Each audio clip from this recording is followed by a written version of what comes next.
kebahagiaan, sehingga malam hari ini sebada melakukan sahur di rumah masing-masing, Allah anugerahkan hati kita untuk bergerak ke masjid mendirikan sholat subuh berjamaah.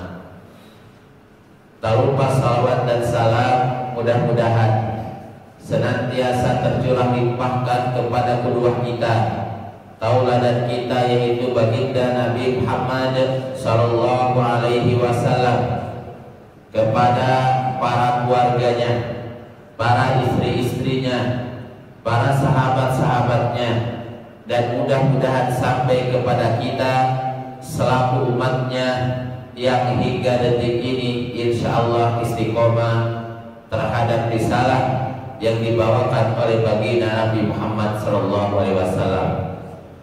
Bapak-bapak, ibu-ibu yang dirahmati Allah Subhanahu wa taala, alhamdulillah kita sudah masuk ke Ramadan di hari yang ke-18. Artinya ini 10 hari kedua di bulan suci Ramadan sudah hampir akhir. Tinggal 10 hari, yaitu di yang ketiga.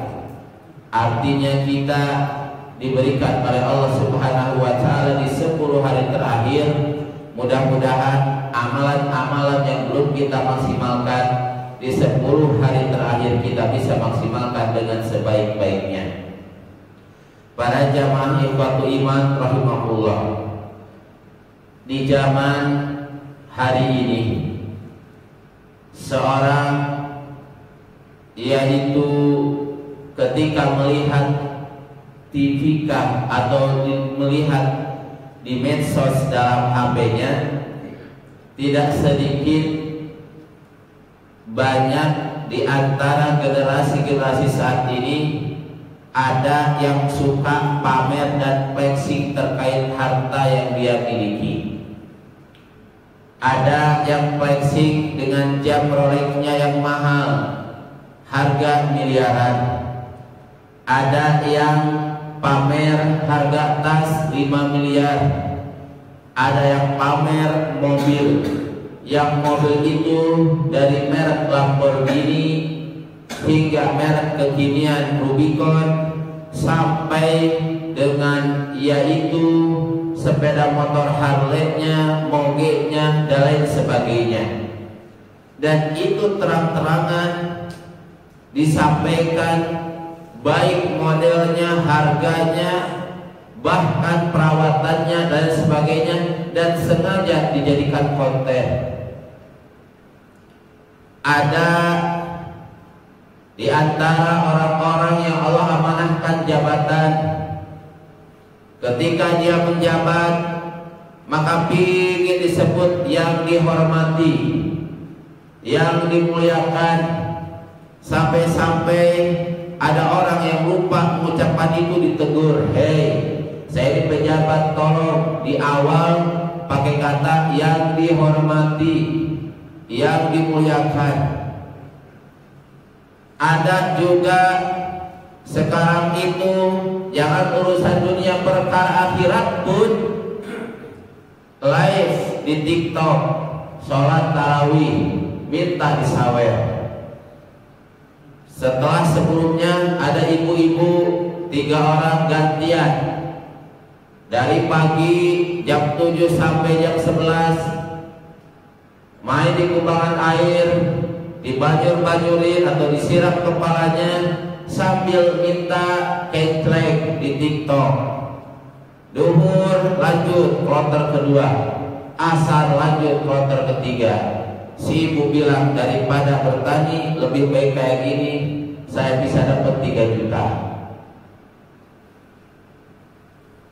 Tentu dalam hal ini ketika kita melihat Rasulullah SAW menyampaikan kepada kita, ta'isa abdud dinar wad dirham wal qatifah in u'tiya radiyah fa illam yu'ta lam yardah. Ta'isa, celakalah abdud dinar, hamba dinar, hamba emas, Pak, wad dirham, hambanya dirham, perak, wal qatifah, hamba daripada pakaian yang gemerlap, kendaraan yang silau, jabatan yang dijunjung tinggi tetapi tidak digunakan sesuai amanah. In u'tiya radiya, kalau dikasih dia ridho. Sampai-sampai ke BUMN minta sarung Pak, Ramadan minta sedekah sarung. In u'tiya radiya, orang kalau sudah cinta dunia pengennya dikasih. Wa illam yu'ta lam yardo, kalau nggak dikasih itu gak ridho. Ini perkara yang kata Nabi, orang kalau sudah dicekoki hatinya dengan urusan dunia, satu yang akan dia jadikan prinsip dirinya, in u'tiya radiya, saya mah kalau dikasih saya ridho. Ente mau ngejabat, mau saya pilih wani piro. Ini hati-hati Pak, kalau kita dalam keseharian selalu berapa uang yang bisa saya dapatkan, kecuali kerja profesional. In u'tiya radiya, apabila dia dikasih ridho, artinya selalu namprak. Kalau kata orang Sunda, apa-apa diduitin. Ya, tetangganya sakit, wani piro, padahal tinggal anterin ke ambulan, ke rumah sakit, di awal sudah ditanya wani piro. Ada tetangganya hajatan, wani piro. Pokoknya dalam pikirannya wani piro. Padahal ketika kita membantu dengan tulus, ketika kita bekerja dengan tulus, maka rezeki Allah akan berlimpah. Rezeki yang berkah bukan berarti banyak Pak, bukan, tetapi rezeki yang Allah anugerahkan walaupun sedikit tapi berkah. Pak, ada orang punya triliunan, rumahnya harganya sampai 50 miliar, hartanya banyak, bisa habis sekejap. Karena apa? Karena harta itu titipan. Nah, para jamaah ikhwatul iman rahimahullah, Allah Subhanahu wa taala ingatkan di dalam surat Al-A'la ayat 16 dan 17. Apa kata Allah? A'udzu billahi minasyaitonir rajim. Bal tu'thiruna hayatad dunya. Tetapi kamu orang-orang kafir memilih kehidupan duniawi. Wal akhiratu khairu wa abqa. Adapun urusan akhirat itu lebih baik dan lebih kekal. Orang kafir disebutkan dalam surat Ar-Rum saja, mereka itu lebih ya'lamuna dhahiran minal hayatid dunya. Pak, orang kafir itu lebih jelas, lebih nampak, lebih ahli dalam perkara urusan dunia. Wa hum 'anil akhirati hum ghafilun. Tetapi perkara urusan akhirat mereka lalai. Lalai dalam artian gak mau perhatikan. Nah, ini ciri khas daripada orang kafir. Kenapa? Karena bagi orang kafir dunia surga, sedangkan bagi orang mukmin dunia ini penjara. Ingat Pak, orang mukmin dalam hadis Rasulullah melihat dunia ini adalah penjara. Artinya apa Pak? Namanya penjara itu sangat banyak sekatnya. Ada nggak orang penjara di penjara bebas Pak? Kelayar keluyur sana sini ada nggak? Tidak. Mau kamar mandi susah, bareng-bareng. Bahkan mau melakukan apapun, kalau di Indonesia wani piro. Gak tahu di negara lain. Nah, para jamaah ikhwatul iman rahimahullah, bagi seorang mukmin dunia ini penjara. Artinya banyak sekat. Ketika banyak sekat berarti ketika melakukan apapun harus sesuai dengan hukum Allah.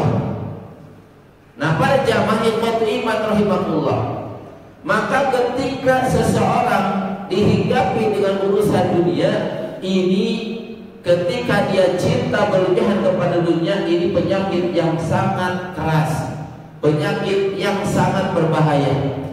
Kalaulah orang itu sakit flu, kelihatan flu, maka dia bisa mendiagnosis dalam dirinya, oh saya flu, saya datang ke dokter periksa, kata dokter Anda perlu dikasih obat ini, minum. Tapi kalau orang sudah cinta dunia, gak kelihatan Pak Bu, tidak kelihatan terhadap dirinya. Bahkan orang yang terlalu cinta dunia menganggap dirinya, saya banting tulang kerja untuk anak dan istri. Nah, para jamaah ikhwatul iman rahimahullah, lalu seorang yaitu Imam Malik bin Dinar, beliau menyampaikan, "Lau kanatid dunya min dhahabin yafna." Kalau sekiranya dunia ini adalah emas yang fana, wal akhiratu min khazafin yabqa, dan akhirat itu adalah tembikar yang kekal, lakana wajibu an yu'thira khazaf yabqa ala dhahab yafna, maka wajib bagi seseorang untuk memilih tembikar yang kekal dan meninggalkan dunia atau emas yang fana. Fa kaifa wal akhiratu min dhahabin yabqa wad dunya min khazafin yafna. Padahal sejatinya akhirat adalah emas yang kekal abadi dan dunia adalah tembikar yang nantinya akan fana. Ini kata Imam Malik bin Dinar, Bapak. Kalau sekiranya yaitu dunia ini atau akhirat ini, akhirat ini adalah tembikar yang kekal dan dunia adalah emas yang fana, maka kata beliau wajib bagi kita memilih tembikar yang kekal. Tapi kata beliau, akhirat adalah emas yang kekal, sedangkan dunia adalah tembikar yang fana. Nah, maka para jamaah ikhwatul iman rahimahullah, seorang Rumi, Jalaluddin Rumi menyampaikan, ketika seseorang di dunia ini dia tidak melakukan banyak hal, tidak sempat punya mobil Lamborghini, tidak sempat punya jabatan yang tinggi, tidak sempat punya rumah puluhan, tidak sempat punya tanah jutaan hektar, tidak sempat dia terkenal, tetapi dia melakukan satu yang diperintahkan, maka sebenarnya dia hidup. Apa? Dia menjadi hamba Allah yang sebaik-baiknya hamba dan melakukan ibadah sebaik-baiknya. Walaupun dia belum sempat punya Lamborghini, walaupun dia belum sempat punya rumah yang banyak, belum sempat punya tanah yang luas, maka sungguh dia akan menjadi orang yang di akhirat nanti dipanggil oleh Allah Subhanahu wa Ta'ala. Akan tetapi kata Jalaluddin Rumi, apabila kalian di dunia ini melakukan banyak hal, udah jadi pejabat, udah banyak mobil banyak, punya rumah puluhan, punya tanah bahkan jutaan hektar, menguasai perdagangan dunia, tetapi kalau tidak melakukan satu yang diperintahkan jadi hamba Allah, sesungguhnya Anda tidak benar-benar hidup dan Anda akan menderita di akhirat. Tugas kita manusia dalam surat Al-Baqarah ayat 21 apa Pak? Manusia nih Pak, bukan orang beriman, manusia. Yang sering dibacakan oleh Ustaz kita, Ustaz Fikri dan teman-teman yang lainnya. Apa? A'udzu billahi minasyaitonir rajim. Ya ayyuhan nasu ubudu rabbakumul ladzi khalaqakum wal ladzina min qablikum la'allakum tattaqun. Ya ayyuhan nas, wahai sekalian manusia. Artinya seluruh manusia, tidak hanya orang mukmin, orang muslim, tapi ketika dia kafir, ketika dia musyrik, maka Allah panggil ya ayyuhan nas, wahai sebangsaning manusia. U'budu, beribadahlah kalian semuanya, rabbakumul ladzi khalaqakum, yang Allah menciptakan kalian. Allah menggunakan hak prerogatifnya sebagai Rabb yang Maha Pencipta. Hai manusia, seluruh manusia, saya ini, kata Allah, yang menciptakan kalian. Ibadah. Maka dosa yang paling besar, Pak, ketika seseorang meninggal belum bertobat adalah apa? Dosa syirik. Ketika seorang Abdullah bin Mas'ud tanya ke Nabi, ya Rasulullah, ayudan bi'adhar, wahai Rasulullah, dosa apa yang paling besar? Antaj'ala lillahi niddan, engkau menjadikan Allah ada, yaitu sekutu baginya. Kata Nabi disebutkan wa huwa khalaqaka, sedangkan Allah yang telah menciptakanmu. Jadi Pak, seluruh manusia diperintahkan oleh Allah tidak untuk cinta dunia. Manusia diciptakan oleh Allah bukan untuk menumpuk harta. Manusia diciptakan oleh Allah bukan untuk mencari yaitu kekayaan dan memperbanyak jabatan. Jabatan sampai berpuluh-puluh Allah gak perintahkan, Pak. Kenapa? Yang Allah perintahkan adalah u'budu rabbakum alladzi khalaqakum. Beribadahlah kalian kepada Allah, Rabb yang telah menciptakan kalian.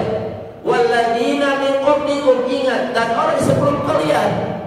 Orang sebelum kalian itu siapa? Boleh jadi orang tua kita, boleh jadi orang-orang yang terdahulu. Mereka bersama diperintahkan oleh Allah untuk beribadah kepada Allah. Agar supaya apa, Pak? La'allakum tattaqun, agar supaya kalian menjadi orang yang bertakwa. La'alla artinya taroji, Pak. Taroji itu sesuatu hal yang kita menginginkan itu dan kita mencintai itu, serta hal itu bisa terwujud dengan kesungguhan. Itu taroji. Pak Ustadz, bulan depan saya mau umroh. Itu taroji nggak, Pak? Taroji saat Bapak mulai nabung. Nabung Bapak pelan-pelan, ya Allah, saya punya uang 50.000, saya tabung buat umroh. Kata orang sebelahnya, masa umroh 50.000 bisa? Ketika hati sudah mantap, Allah kasih rezeki dari mana saja rezeki itu datang. Jangan dikira 50.000 itu lama, Pak, nabung untuk umroh. Tapi tak kala kita niatkan karena Allah, boleh jadi Allah panggil, tahu-tahu ada orang jual tanah ngasih ke kita persenan misalnya. Karena kamu sudah bantu, bisa kasih 50 juta, bisa umroh. Itu kan rezeki yang gak disangka-sangka. Nah, pada jamaah ikhwatul iman rahimahullah, jadi di dalam dunia ini ingat, mencintai istri gak boleh berlebihan, mencintai anak gak boleh berlebihan, mencintai dunia gak boleh berlebihan, mencintai jabatan tidak boleh berlebihan. Kenapa? Semua fana. Di dalam urusan dunia ini yang Allah perintahkan kepada kita untuk memakmurkan bumi ini dengan kalimat Allah. Di dalam surat Al-Baqarah ayat 30, Allah menciptakan manusia yang pertama, yaitu Nabiullah Adam alaihissalam, adalah sebagai khalifah. Khalifah itu siapa, Pak? Pemimpin di muka bumi yang melakukan melakukan yaitu kebaikan, kebermanfaatan, kemaslahatan.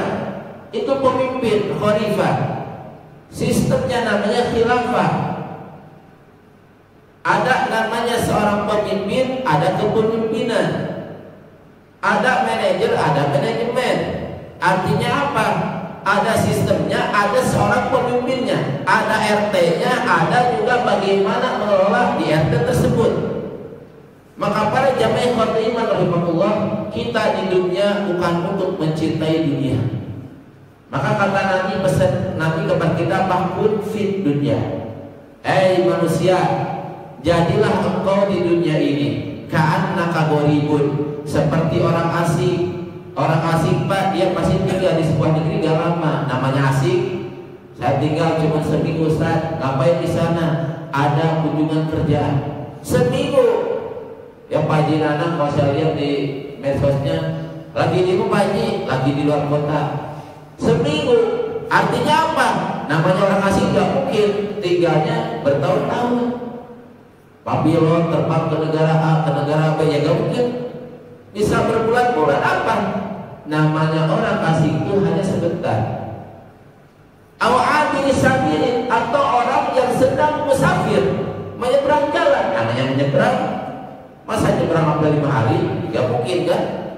Menyeberang jalan maksudnya, bukan nyeberang pulau ya Pak. Kalau nyeberang pulau mah nyampe ke NTB kemana.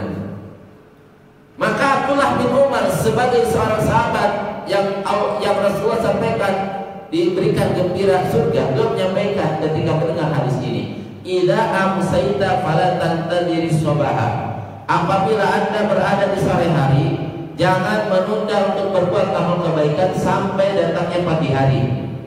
Pak RT Subhan mau bersih-bersih, besok saya mau bersih-bersih, siap Pak RT, langsung dilakukan bersih-bersih, gak nunggu bulan kapan. Kenapa? Namanya perkara kebaikan, kata Abdullah bin Umar, jangan ditunggu.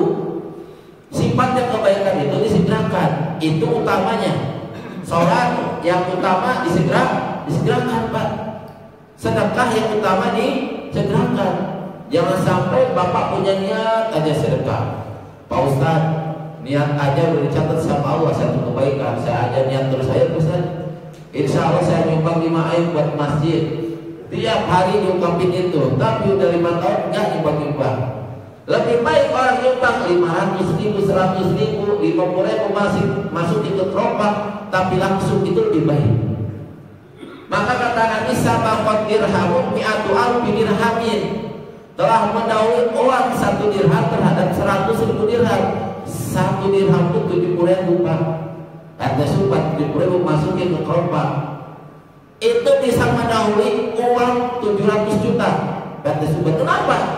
Karena PT Subhan punya uang 140.000, setengahnya dipakai. Itu lebih baik daripada orang yang punya uang 400 juta tetapi ternyata dia di rekeningnya ada 500 triliun.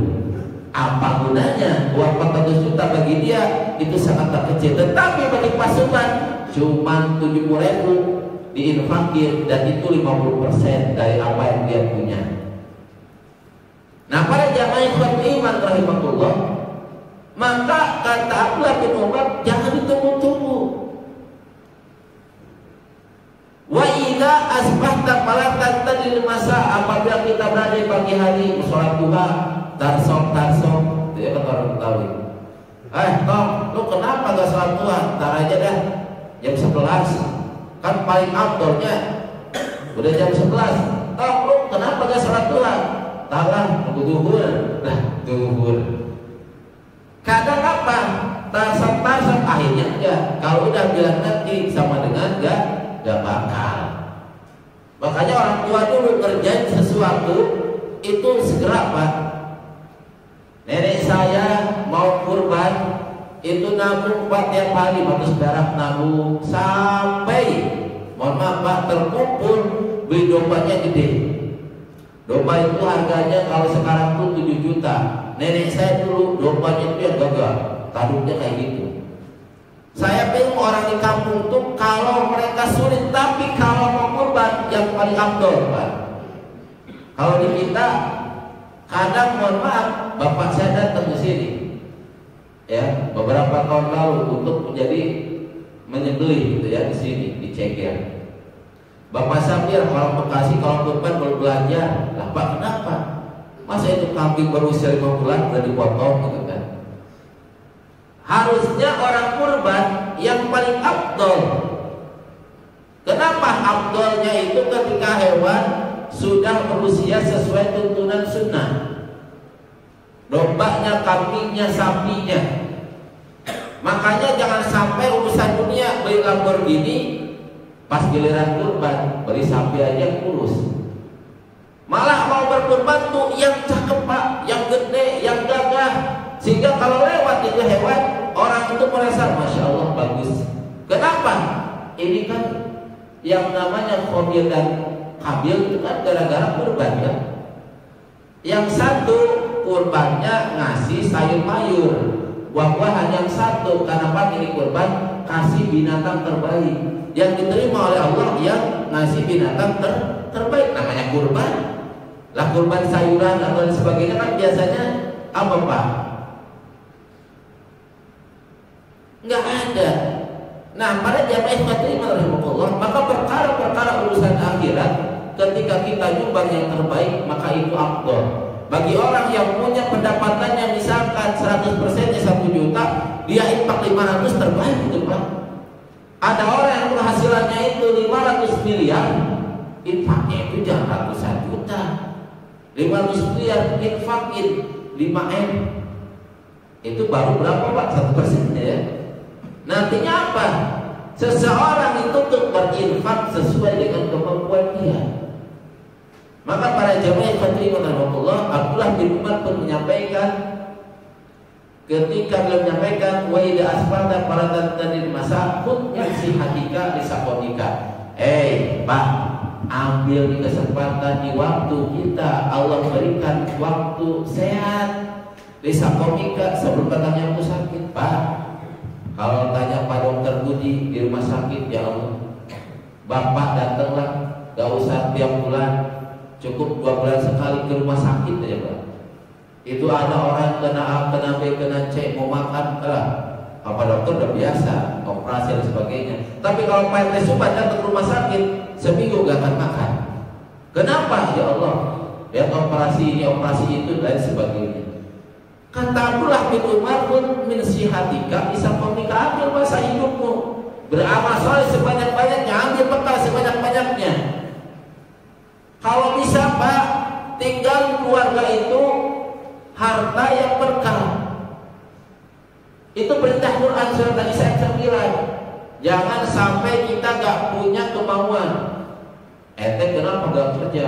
Kita qanaah, hidup yang ada aja. Anak sekolah gak disekolahin, anak minta A gak dikasih. Bayangin, anak minta sekolah gak dikasih, anak minta belajar haji gak dikasih. Kenapa? Karena gak punya uang. Terus ngapain aja? Ya ngerokok aja sama kopi. Hidup itu gak usah dipikirin. Dunia ini milik Allah. Allah saja nanti akan memberikan ke saya. Cukup saya ngerokok sama kopi. Itu gak boleh Pak. Sesuatu yang merusak dunia itu 3 hal.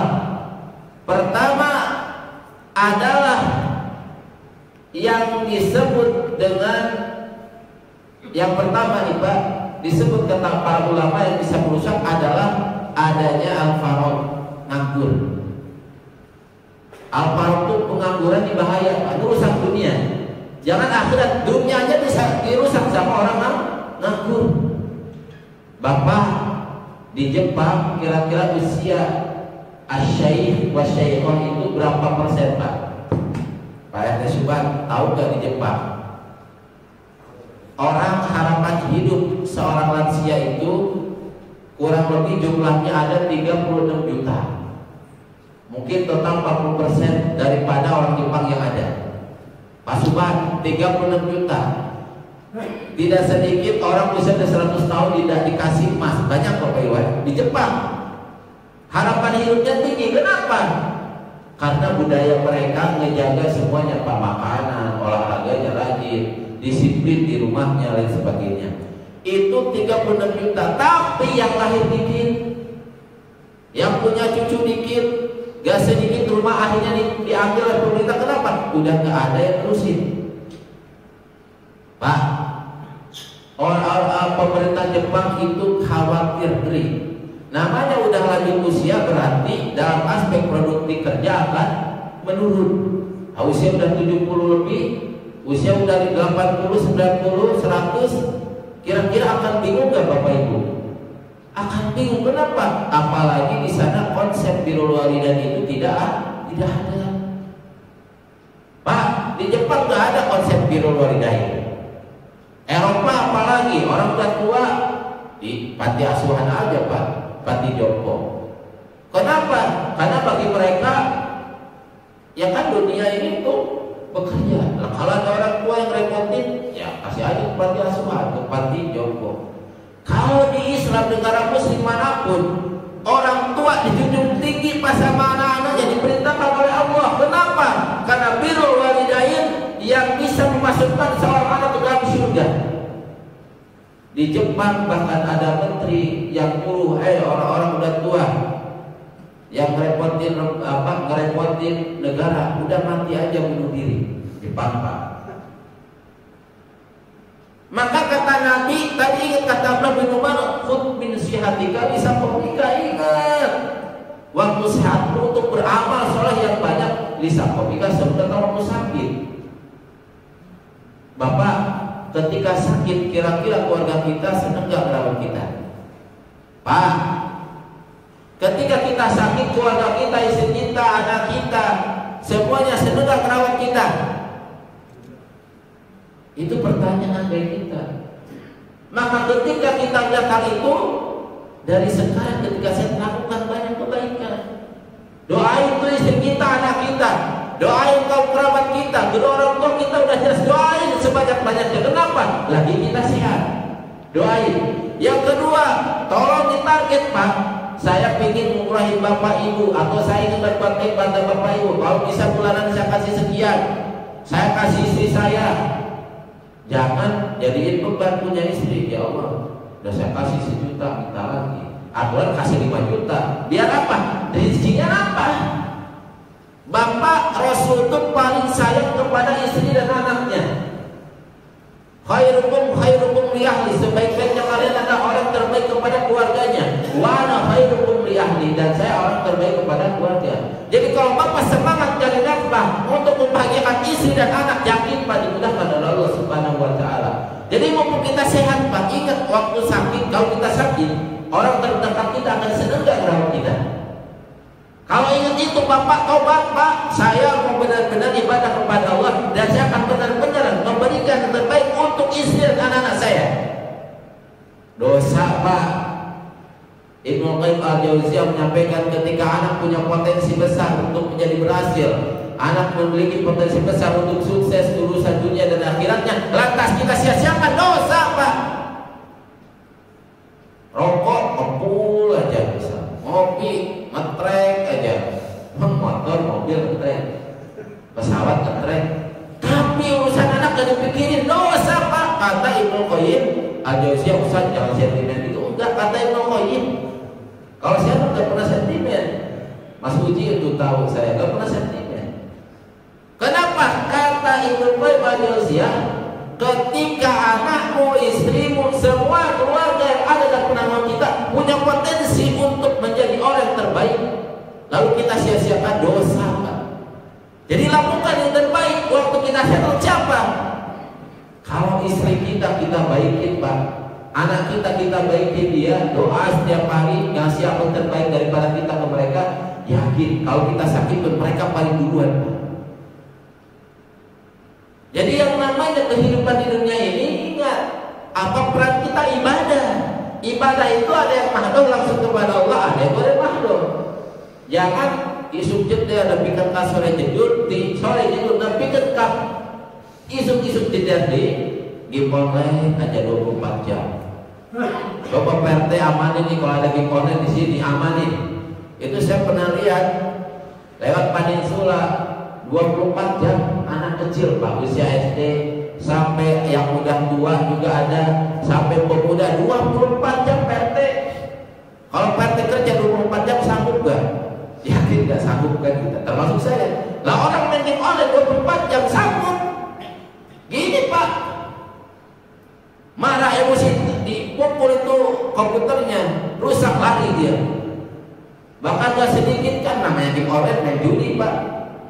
Beli apa namanya, pulsa atau apa ya namanya, beli ke Alfamart harga 200.000. Kalau kita mah nyawa, kalau dulu mah ya main di dom kayak gitu tuh.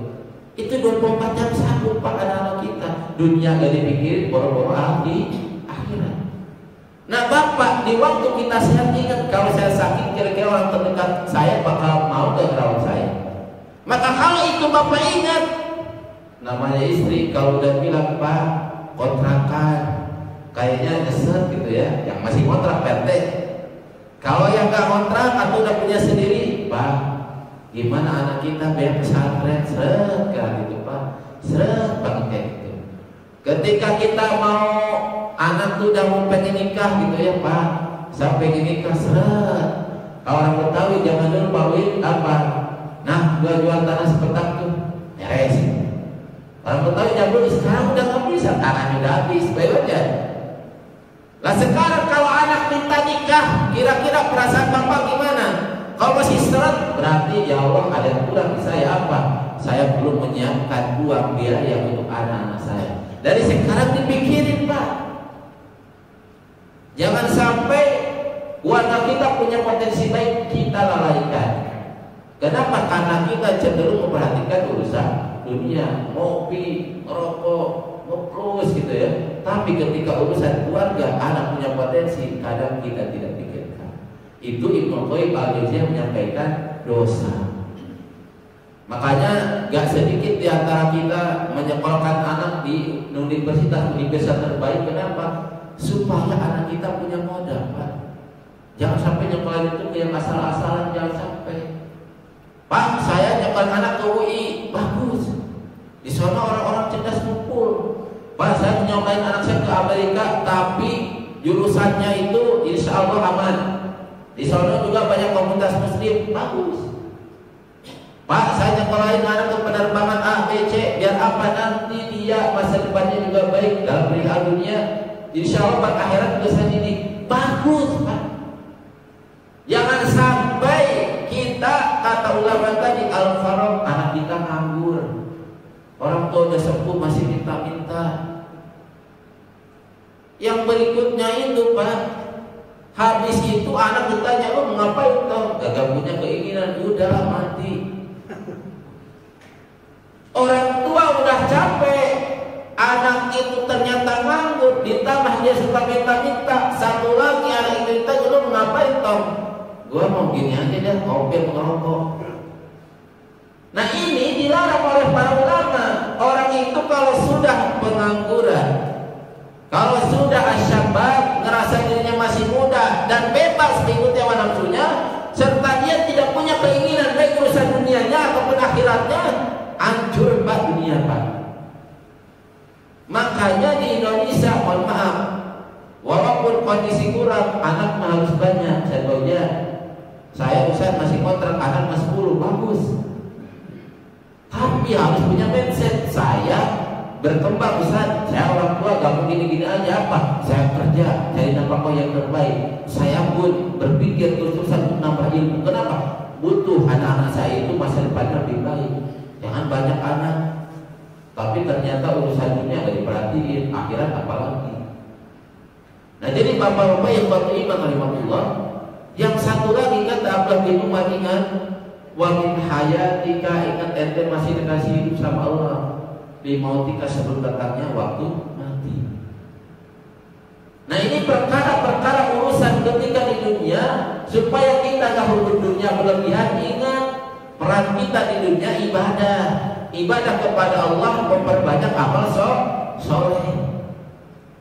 Namanya partai Subhan udah dipilih, biasa sholat ke al-jihad, itu baik, menambah silaturahmi. Udah dipilih jadi RT, sholat itu harusnya. Kenapa? Ini masjid punya wilayah gua, kan kata orang betul. Kalau gua sholat di sono, itu kan bukan wilayah saya. Saya sholat di sini, kenapa? Karena ini wilayah saya. Sekarang udah jadi RT. Itu pemimpin namanya Pak. Kenapa? Pemimpin tahu ketika dikasih amanah harus tanggung jawab. Sekarang jadi RW, jadi RT misalnya, gagal sholat ke masjid, warganya bingung. Saya cari RT di mana gitu ya. Ke rumah kagak ada, di masjid kagak ada. Akhirnya warga bingung gitu ya. Sama RT-nya selama dipilih sampai terakhir gak pernah ketemu. Giliran ada konflik gak pernah juga diselesaikan. Zaman Pak RT Aceh dulu ada konflik ke Pak RT. Sekarang Pak RT Subhan ada konflik masih ke Pak RT Subhan. Kenapa? Warga butuh pemimpin. Pemimpin itu tugasnya selain tugasnya itu memelihara lingkungan dan sebagainya, yang pertama juga harus mencerdaskan masyarakat. Yang kedua harus merawat fakir miskin. Merawat itu gak mesti ngasih sembako Pak, tapi bagaimana Bapak datang ke rumahnya yang susah, lalu kita semua berkumpul yuk gimana kita cari solusi. Kenapa? Itu tugas pemimpin. Maka kalau ketua DKM ada pembagian sembako, ya sampai RT, ada pembagian zakat fitrah. Kenapa? Itu tugas pemimpin. Pertama mencerdaskan masyarakat, diundang pengajian, diundang kajian. Kalau DKM nggak undang kajian, berarti itu bukan DKM sesungguhnya. Kalau RT nggak datang ke kajian, bukan RT sesungguhnya. Kenapa? Pemimpin tugasnya mencerdaskan kehidupan bangsa. Ini PRT 01 alhamdulillah juga hadir. Jadi berkah ini. Ada mantan RT, ada RT. Maka insya Allah warga nggak akan bingung. Saya mau ke RT, dua-duanya ada. RT 1 ada, RT 2 ada, lengkap. Dengan RT 3 aja yang kita undang nanti. Ya, RT 4, RT 5, gitu ya. Pak RW-nya, alhamdulillah Pak RW kalau ada acara beliau datang, masih sambutan. Itu pemimpin. Nah, para jamaah ikhwatul iman rahmatullah, jadi selagi kita hidup ingat persiapkan bekal kita sebelum datangnya mati. Pak, kira-kira kalau Bapak datang ke kuburan, harapan dari orang yang ada di kuburan itu ngapain?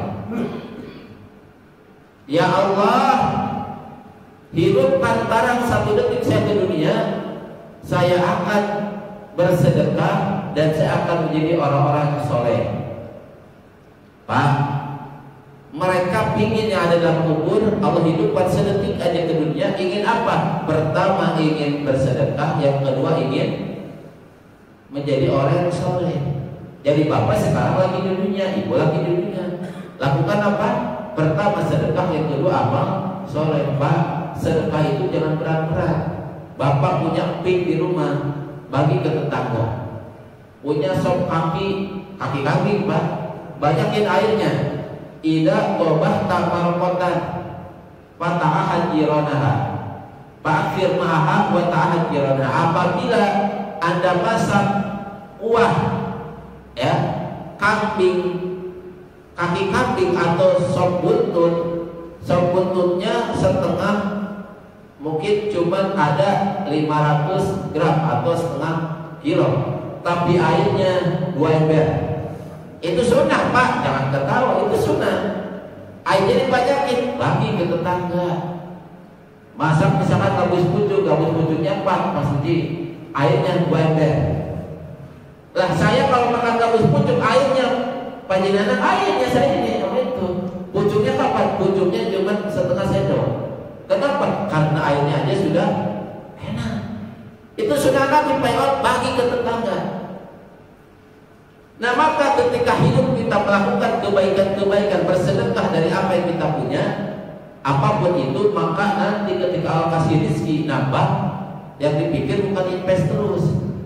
Saya mau invest 500 juta, ini crowdfunding ini, untungnya insya Allah bisa 50%, berarti 250 juta untungnya. Enggak ingat itu mulu apa? Saya sedekah. Sedekah ke siapa? Sedekah kepada yang afdal, kepada keluarga dulu. Kalau ibu bukan sedekah, nafkah. Ya, istri kita nafkah, anak nafkah. Tapi istri dan anak juga bisa dikategorikan sedekah, Pak. Kalau ke ibu nafkah kita, tapi kalau ke istri dan anak bisa dikategorikan sedekah, bisa. Karena ada seorang sahabat yang ketika istrinya mendengar bahwa wanita itu banyak penghuni neraka, lalu dia punya emas dan dia mau sedekahkan, lalu kata suaminya, sedekahkan aja ke saya. Jangan dulu, saya mau nanya ke Nabi. Ketika nanya ke Nabi, ya Rasul, bolehkah emas ini saya sedekahkan kepada suami saya? Boleh. Itu sedekah paling afdal. Kenapa? Pertama, Allah kasih pahala sedekah. Yang kedua, Allah kasih pahala silaturahim. Oh, Pak RT Subat enak ini punya dalil ini. Ntar gue punya apa, kata beliau punya emas ada 5 gram, ya udah saya sampaikan itu. Ya. Dan itu afdal benar, baik seorang istri kepada suaminya, atau seorang suami kepada istrinya, atau seorang ibu kepada anaknya, atau seorang ayah kepada anaknya. Sedekah itu boleh, Pak. Dan paling afdal, atau kepada kaum kerabat, adik kakak kita, ponakan, itu lebih afdal buat pahalanya. Nah, maka para jamaah ikhwati rahmatullah, Rasulullah SAW menyampaikan kepada kita apa? Badiru bi'a'mali fitanan kaqiqa'id laili mutlimi yusbihur rajulu mu'minan wa yumsi kafiran aw yumsi mu'minan wa yusbihu kafiran yabi'u dinahu bi'ardi minad dunya. Bersegeralah kalian melakukan amalan soleh sebelum datang fitnah atau musibah, seperti potongan malam yang gelap yaitu seseorang pada waktu pagi dalam keadaan beriman dan di sore hari dia dalam keadaan kafir. Ada pula yang sore hari dalam keadaan beriman dan di pagi hari dalam keadaan kafir. Ia menjual agamanya karena sedikit dari keuntungan dunia. Hadis riwayat Imam Muslim. Pak, badiru bi amali sholihah. Percepat nih badiru nih. Agusna ada program apa bosan?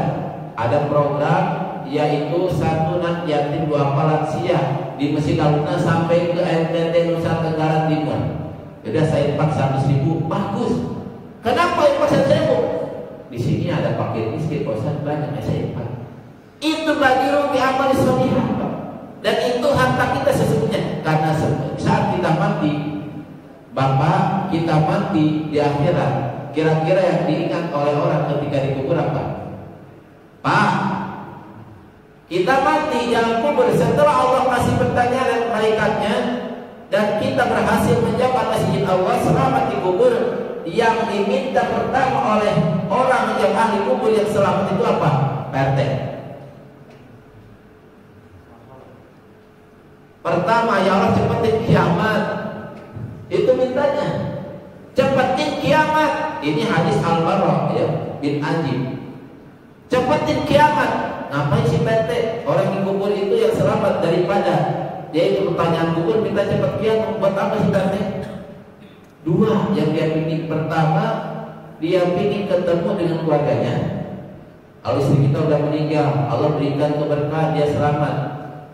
Sudah selesai pertanyaan yang pertama kali diminta itu cepat kiamat agar supaya pertama dia kangen sama suaminya, kangen sama anak-anaknya. Makanya sampai detik ini bapak tolong yang istrinya udah meninggal atau suami udah meninggal, anak kita yang meninggal, dari sekarang perbanyak beramal soleh dan sebutin nama beliau. Itu masih nyambung. Kalau umat Islam kita beruntun beriman Pak, kita Islam. Kalau kita sedekah atas nama istri kita sampai gak? Sampai. Jangan dikira kita sedekah kagak nyampe. Buat kedua orang tua kita nyampe gak? Nyampe. Apa dalilnya? Ketika ada seorang minta ke Rasul, ya Allah, ya Rasul bisa kasih umrah untuk kedua orang tua saya? Bisa. Yang penting dia udah umrah. Bisa haji gak untuk orang tua saya? Bisa. Yang penting dia udah haji. Itu kan nyambung Pak pahalanya Pak. Jangan dikira kedua orang tua kita udah meninggal terputus. Jangan. Kita anaknya, anak yang soleh, doanya insya Allah ijabah. Kalau kita beramal, orang tua kita dapat pahala. Makanya ada seorang ya Allah amat derajatnya tinggi, dia bingung. Sedekah saya pas-pasan, amal saya pas-pasan. Kenapa ya Allah? Saya ini ada di kedudukan yang tinggi. Kata Allah di istighfari auladikum. Karena istighfarnya anak-anak kalian. Artinya apa? Anak-anaknya itu udah soleh, baik dan istighfar untuk kedua orang tuanya, dia rajin amal. Jadi penting Bapak Ibu sekalian amal banyak untuk sebutin nama pasangan kita yang sudah meninggal atau kedua orang tua kita. Kenapa? Pahalanya insya Allah sampai. Kenapa? Karena ada hubungan. Namanya keluarga itu tidak hanya dirinya tapi nanti dia di akhirat. Maka Nabi menyampaikan badiru bi amali sholihah. Percepatlah kalian dalam beramal soleh sebelum zaman yang gelap gulita, yang ada orang di pagi hari beriman, di sore hari kafir. Berarti pagi beriman, sore kafir. Sore beriman, pagi kafir.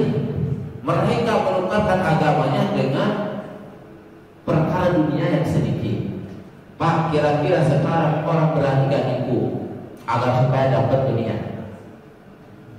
Mau jabatan wani biro, ente mau bisnis mau lancar wani biro. Bahkan tidak sedikit mengumpulkan dunia sudah enggak terlihat hal haramnya. Sehingga dunia kira-kira Pak akhiratnya terancam tidak? Akhiratnya akan terancam karena dia fokus kepada dunia. Maka para jamaah ikhwatul iman rahimahullah, di sini yaitu ada hadis yang disampaikan oleh Imam Ahmad. Beliau menyampaikan, Rasulullah bersabda, "Man ahabba dunyahu adarra bi akhiratihi." Barang siapa yang mencinta dunianya maka akan terancam akhiratnya. Wa man ahabba akhiratahu adarra bi dunyahu. Barang siapa yang cinta akhiratnya maka dia pun akan menjauhi dunianya. Fa akhiru ma yaqu ala ma yafna. pilihlah sesuatu yang kekal daripada sesuatu yang fana. Itu kata Nabi, Pak. Jadi kalau orang fokus kepada dunia, maka akhirat akan terlupakan. Kalau orang fokus ke akhirat, maka dunia ini akan terlupakan. Maka kata Nabi, fokuslah kepada sesuatu yang kekal, tinggalkan sesuatu yang fana. Maka para jamaah yang iman rahimahullah, di dalam surat Ad-Dalat ayat 10 dan 11 Allah berfirman, a'udzubillahi minasyaitonir rajim, Qutilal rasul alladzina hum fi ghurratin sahun. Terkutuklah orang-orang yang banyak berdusta, yaitu orang-orang yang terbenam dalam kebodohan yang lalai. Yang dimaksud alladzina hum fi ghurratin adalah buta dan jahil akan perkara akhirat. Pak, orang kalau udah kejar dunia, dia berani bohong. Lihat orang-orang kejar jabatan, lihat orang-orang kejar harta dunia dengan bisnisnya yang banyak. Tidak sedikit di antara mereka karena tujuan mengejar dunia, mereka berani bohong. Apa? Alladzina fi ghurratin sahun, karena kejahilan mereka terhadap perkara akhirat, sehingga pasahun mereka terlalaikan dari perkara akhirat. Maka ini penting. Sayyidina Umar selalu menyampaikan, kalau Anda mau bisnis, pelajari dulu ilmu tentang muamalah, tentang halal haram, tentang subhat. Jangan hantam promo mau bisnis, yang penting laku, halal haram disikat. Nah, para jamaah yang patuhi rahimahullah, maka tentunya di momen yang istimewa hari ini, kembali kita senantiasa mendekatkan diri kepada Allah Subhanahu wa Ta'ala. Karena ciri daripada orang yang cenderung kepada dunia, cinta kepada dunia, adalah hatinya sakit. Pak, kira-kira hati sakit itu, orang ketika lidahnya sakit bisa tidak merasakan rasa? Gak bakalan. Coba kita rasa apaan? Gak tahu. Kenapa? Lidahnya sakit. Kalau hati seorang hamba itu sakit, kira-kira bisa zikir tidak? Kira-kira bisa sholat tidak? Kira-kira mau rajin nggak baca Quran? Kira-kira mau nggak beramal soleh? Orang yang hatinya sakit, dia cinta kepada dunia, maka dia akan menghindari zikir. Zikir itu berupa sholat, baca Quran, sedekah, apapun itu berupa kebaikan urusan akhiratnya, maka dia akan terlupakan. Apa yang akan dia lakukan? Nabi menyampaikan, ketika Allah yaitu membenarkan orang-orang ahli dunia, dia akan melakukan sesuatu yang tidak ada manfaatnya. Jadi kalau kita dalam sehari di sujud dan sampai sore tidur, di sore tidur sampai ke sujud dan kata orang Sunda, hayo gujrut urusan dunia, maka hati kita akan bermasalah. Hati itu udah punya noda, nambah terus noda, akhirnya mau ibadah malas, akhirnya mau sedekah enggak, akhirnya dilakukan apa? Sholat enggak, punya harta di itu enggak, Pak. Enggak sedekah, istri minta aja enggak dikasih. Anak minta boro-boro, lu soal untuk kerja. Lah itu bapak punya banyak uang, lah ini punya uang. Itu ngejabatan, ngobrol sama orang, alhamdulillah saya punya, pakai alhamdulillah gitu awalnya. Alhamdulillah saya punya tanah 5 hektar. Tiap hari disebut, dia punya ada lagi tambahan, disebut aja tiap hari sedekah kagak. Ngasih istri sama anak juga enggak, disuruh lu kerja. Gua aja punya harta banyak, sampai segini banyak, kerja. Kenapa? Itu jadi hasil orang dunia. Coba Pak sekarang dia, orang-orang yang mereka itu lalai daripada Allah, mereka kafir, apalagi kira-kira yang mereka lakukan apa?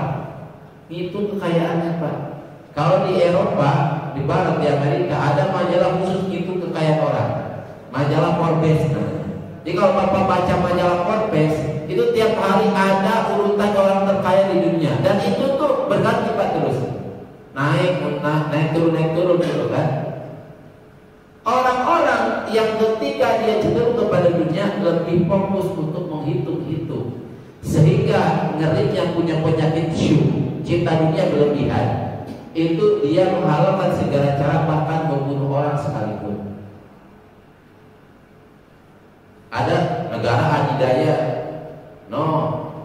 di Irak, pemimpinnya punya senjata pengusaha massal, serang, udah habis senjatanya kagak ada. Tentaranya pada protes, ditipu. Bagaimana ternyata dia ditugaskan hanya untuk menjaga kilang minyak. Rakyat-rakyat Irak Muslim di sana menderita. Datang ke Afghanistan, gagak ada apa-apa. Disebutlah negara teroris. Padahal apa? Itu karena apa? Syuh itu lebih parah dari bakhil. Kalau bakhil orang punya harta 5 miliar, dia gak nambah Pak. Cuman punya 5 miliar, tanah 5 petak. Dia tidak nambah hartanya, tapi dia tidak mengeluarkan harta. Itu bakhil. Tapi kalau syuh, tiap hari nambah harta tuh Pak. Nambah sampai miliaran triliunan, sampai ribuan triliunan. Tapi harta itu dia selain pelit, dia pun melakukan banyak kerusakan. Nah itu syuh. Kenapa? Syuh itu berani menumpahkan darah. Syuh itu berani berbuat zalim kepada orang. Nyatanya sekarang di negara kita, negara yang katanya nancepin pohon singkong aja jadi. Nancepin apa ya? Belum nanti ditancepin gitu pohon ini, pohon singkong jadi. Ditancepin pohon pisang jadi. Tapi coba sekarang, bahkan kalau digali emasnya banyak, digali minyaknya banyak, digali mineralnya banyak, tetapi bangsa dan rakyat kita dalam kondisi miskin. Kenapa? Karena ternyata di antara negara itu 5% aja orangnya punya penyakit syuh, hubungannya itu bisa merusak semuanya. Karena kan Pak, orang terkaya di dunia 1% kan, 1%.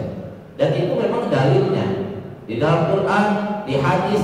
Orang itu ketika dikasih harta itu gak rata, ada yang paling banyak. Maka tugas orang yang paling banyak harta itu merawat dengan hartanya orang-orang yang fakir miskin. Karena ketika dia kaya, karena masih banyak orang fakir miskin Pak. Kita kaya, jangan dikira karena kita usaha, karena kita punya ilmunya, jangan. Kata Nabi, ente kaya karena dari orang-orang miskin. Ya orang memang punya PT Indomie, ya punya misalkan mie kan, dia itu ngejualnya emang di bintang 5 Pak, di hotel gitu.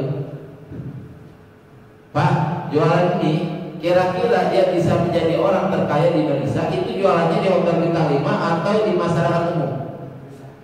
Di masyarakat umum, jadi dia bisa kaya. Kenapa kalau masyarakat nggak beli?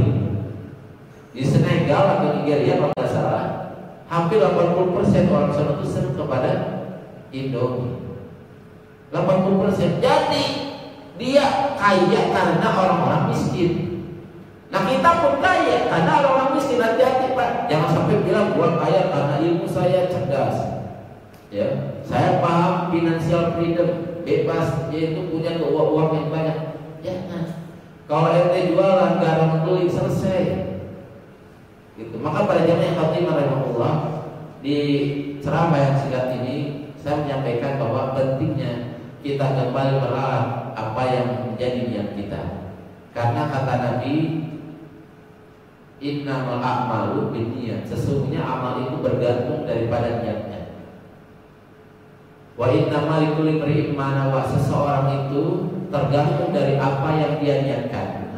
Faman kanat hijratuhu lillah, hijratu ilallahi wa rasulihi, barang siapa yang hijrahnya karena tujuan Allah dan Rasulnya, fa hijratu ila ma hajara, fa hijratu ilallahi wa rasulihi, maka hijrahnya juga untuk Allah dan Rasulnya. Wa man kanat hijratuhu lidunya, barang siapa yang hijrahnya karena urusan dunia, awi imra'atin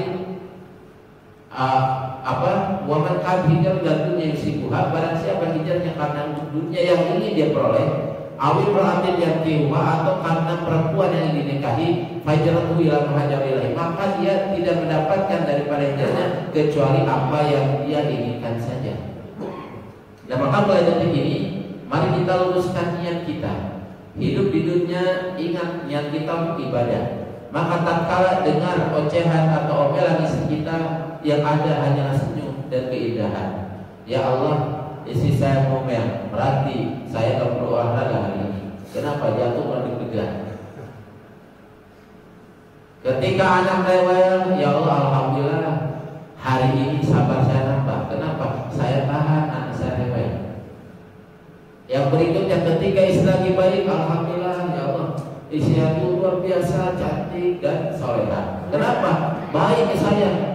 Baru datang aja kopi disiapin, rokok disiapin, pas rokok pas pulang udah mabul aja sama kopi. Kenapa?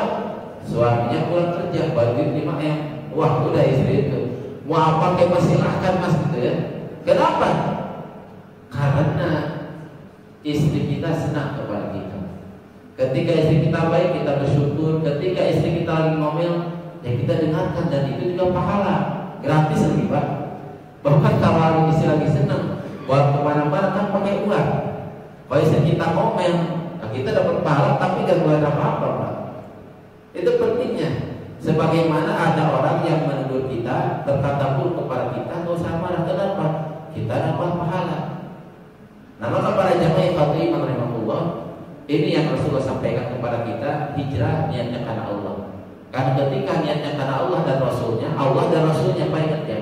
Allah itu adalah Rabb kita, Rasulullah adalah yang insya Allah menjadi memberikan syafaat kepada kita. Maka ingat ketika bicara Allah ada Rasul, dan kita hidup harus sesuai tuntunan Rasulullah SAW. Maka para jamaah khotibah rahimahullah, mudah-mudahan kita bisa terhindar daripada cinta dunia dengan yang pertama, bersering banyak taubat. Kata para ulama, tiap hari kalau bisa istighfar, tiap hari buat istighfar.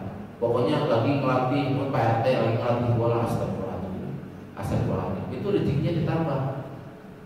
Anaknya jadi soleh, istrinya soleha, ditambah juga ya Allah kenapa ya ada ini rezeki banyak. Rezeki banyak ditanyain kenapa? Oh ternyata istighfar, rajin istighfar. Yang kedua percepat tobat. Yang kedua bapak qanaah. Bapak Allah kasih rezeki banyak, mobil dikasih, tanah dikasih, tambahin qanaahnya. Ya Allah alhamdulillah, ini harta titipan dari saya kelola dengan baik. Jangan sampai saya meninggal anak saya gak dapat apa-apa. Ya saya meninggal anak saya dapat tanah 5 hektar 1 anak. Boleh Pak. Tapi selain daripada dikasih harta, anak dididik. Karena kalau dikasih harta banyak, anak gak dididik, akhirnya hartanya habis. Tapi kalau anak dikasih pendidikan yang baik, dikasih harta yang banyak, anak pun akan ikuti jejak bapak ibunya. Kenapa? Bapak saya yang sedekah, dermawan. Bapak saya kaya raya, saya juga harus bayar sedekah, harus kaya raya, dan saya harus menjadi orang yang senantiasa berbuat kebaikan. Jadi para jamaah khotibah rahimahullah, di momen yang istimewa hari ini, tatkala Allah uji kita dengan kekayaan, sabar. Sabar. Karena orang kaya harus lebih banyak menahan. Menahan apa? Jangan sampai dia itu ingin pamer. Kalau dia kaya, maka pergunakan harta itu untuk membahagiakan anak dan istrinya. Gunakan harta itu untuk bersedekah kepada kaum kerabat. Gunakan harta itu untuk bersedekah dengan Allah. Tapi ketika seseorang dikasih miskin payon misalkan ya, miskin, maka harus bersyukur. Ya Allah, kalau saya datang ke Alfamart, saya cuma belanja kopi doang, kopi 1 doang, maka dikasih saya gak akan lama, hitungan detik beres. Tapi kalau belanjanya sampai 5 juta, kira-kira dikasih hitungnya banyak gak? Banyak, lama dia. Nah insya Allah mudah-mudahan nanti di akhirat saya cepat masuk surganya. Kenapa? Oh, saya gak bawa apa-apa. Ini memalingkan sama Allah dites lah, di dunia ente banyak menderita dan sabar dalam penderitaan. Yang kedua harta dikit juga ya, dihitung cuma sendok doang. Ya udah silahkan gitu kan. Kenapa? Karena sudah ditimbang, dan timbangannya ternyata amal-amalnya itu banyak, dan dia banyak kesabaran, dan secara apa yang dia pertanggungjawabkan sedikit. Kenapa? Karena dia tidak mau berlelah-lelah dengan urusan dunia. Jadi kaya kita harus sabar, ketika miskin kita harus syukur. Kenapa? Karena Allah insya Allah berikan banyak keberkahan. Jadi yang pertama banyakin tobat, yang kedua qanaah. Kenapa? Dengan qanaah itu Allah akan berikan banyak ketenangan. Yang berikutnya terkait di dunia ini, yang terakhir adalah bagaimana Bapak Ibu ikhwati rahimahullah, kita harus memperbanyak ingat mati. Aksiru dikrohati belajar, perbanyaklah kalian, yaitu pemutus segala kenikmatan. Apa al-maut? Kematian. Jadi kematian ini Pak, semua makhluk akan merasakan mati.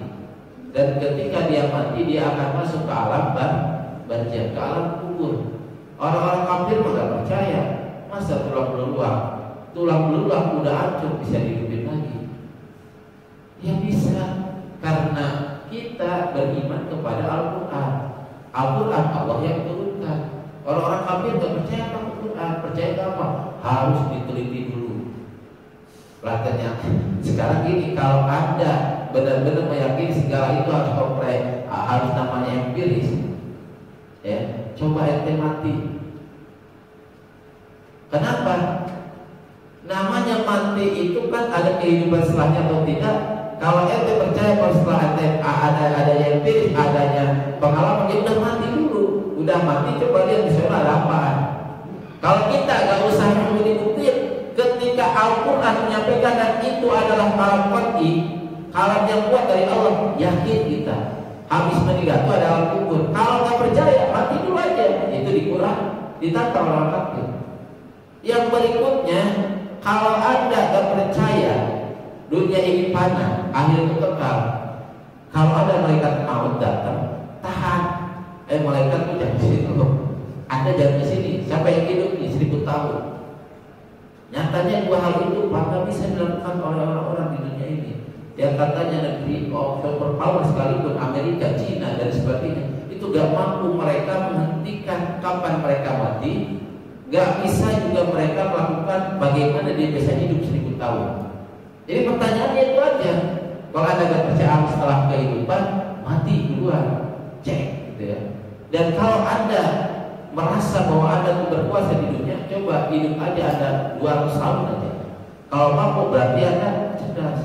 Fir'aun ngaku Tuhan sekalipun, Fir'aun tidak bisa menjamin dirinya bisa hidup ribuan tahun. Fir'aun apa? Kenapa? Karena dia tahu yang namanya hidup dan mati hak prerogatif Allah, hanya dia memiliki congkak, sombong. Kenapa? Gak pernah sakit. Yang kedua, hartanya melimpah, kalau perang menang terus. Ini hati-hati Pak, punya penyakit Fir'aun. Pertama, ya Allah saya gak pernah sakit. Wah, merasa dirinya kuat. Akhirnya banyak melakukan keburukannya. Kedua, kalau dapat rezeki itu mudah aja, dikit-dikit baca punya proyek, dikit butuhnya gede. Yang berikutnya, dia merasa dirinya berkuasa. Ingat, penyakit Fir'aun bisa meninggalkan kita. Maka para jamaah batin rahimahullah, terakhir saya sampaikan sebuah syair. Saya ingin mengatakan bahwa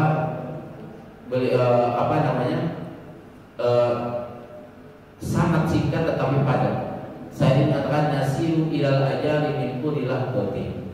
Setiap detik kita berjalan menuju ajal kematian kita. Wa ayyamuna tutwa wa hunna marahil. Dan setiap hari datang dengan berbagai rangkaian kisah demi kisah. Walam ara mithlal mauti haqqan. Tidaklah kami melihat sesuatu apapun yang paling benar kecuali kematian. Ka'annahu idza ma tafaqqatul amanya batilu. Sehingga sesuatu hal yang tidak bisa dirasakan itu tidak dapat diterima. Wa ma aqbahat tafriqa fi zaman sibah. Alangkah buruknya di masa muda kita berbuat banyak keburukan, kita berbuat banyak kemaksiatan. Wa kaifa bihi wa syai'u li ra'si syairu. Dan bagaimana tetap kita melakukan keburukan sedangkan rambut kita sudah menyala, sudah beruban. Tarhal minan dunya bisa diminat tuqo. Berjalanlah engkau di dunia ini dengan bekal ketakwaan. Fa'umruka ayyamun wa hunna qalailu. Karena umurmu hanya beberapa hari dan itu sangatlah sebentar.